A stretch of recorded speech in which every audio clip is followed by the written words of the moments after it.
and welcome the permanent representative of Yemen to this meeting. China has taken note of the letter dated July the 6th from the PR of Yemen to the Council's president, as well as the relevant reports, and is deeply concerned about the escalations relating to Sana'a International Airport.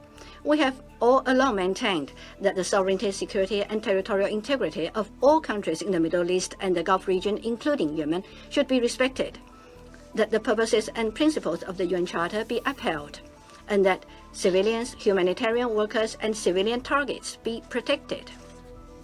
We call on all parties concerned to stay calm and exercise restraint to avoid further escalation of the situation. President, the issue of Yemen is closely linked with the overall situation in the Middle East.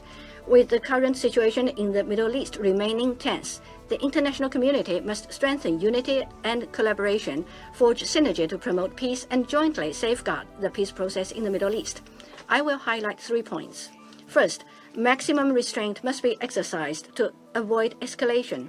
Recently, tensions in the Middle East have further escalated.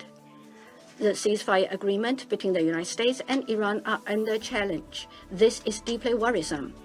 Another flare-up of the flames of war serves no one's interests. Military means will not bring any solution. The US and Iran must implement in real earnest the MoU they have signed, refrain from threatening rhetoric or resort to force, and end without delay the warring activities and conflicts that should not have occurred. All parties involved in the issue of Yemen should refrain from any action that might escalate the situation or jeopardize mutual trust to prevent new conflicts from taking place. In Gaza, peace is yet to be truly achieved. The ceasefire agreement must be fully observed. China welcomes the ceasefire reached between Lebanon and Israel and urges all relevant parties to immediately cease hostilities. Second, dialogue and consultations must be advanced to peacefully settle differences. All parties must respect each other's sovereignty and territorial integrity, respect each other's right to survival and development, respect each other's legitimate security concerns, and adhere to dialogue and negotiations to resolve disputes. China calls on the US and Iran to resume follow-up negotiations as soon as possible and to reach a comprehensive agreement that is agreed upon by both sides, accepted by regional countries, and welcomed by the international community. The Strait of Hormuz is a strait used for international navigation. Restoring safe and free passage in the strait without delay serves the interests of all parties. The issue of navigation through the strait must be properly addressed, with a view to properly responding to the common concerns of the international community. The Yemeni government and the Houthis should fully implement the prisoner exchange agreement that has been reached, gradually build mutual trust, relaunch the peace process in Yemen, and start national reconstruction. The detained UN personnel must be released immediately. The international community must further enhance humanitarian assistance to Yemen. Countries in the region should create an enabling environment for this purpose and play a constructive role in this regard.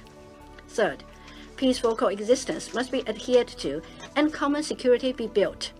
Countries in the Middle East and the Gulf region are closely interdependent like lips and teeth, and are neighbors who cannot be moved away. History has repeatedly proven that wars and conflicts bring no winners and that peaceful coexistence is the only correct path.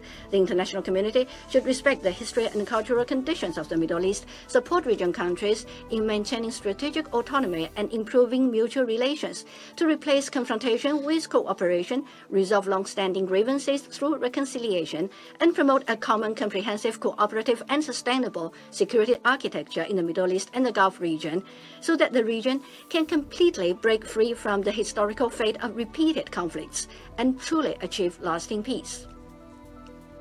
President, China has always been a builder of peace, a promoter of stability, and a contributor to development in the Middle East.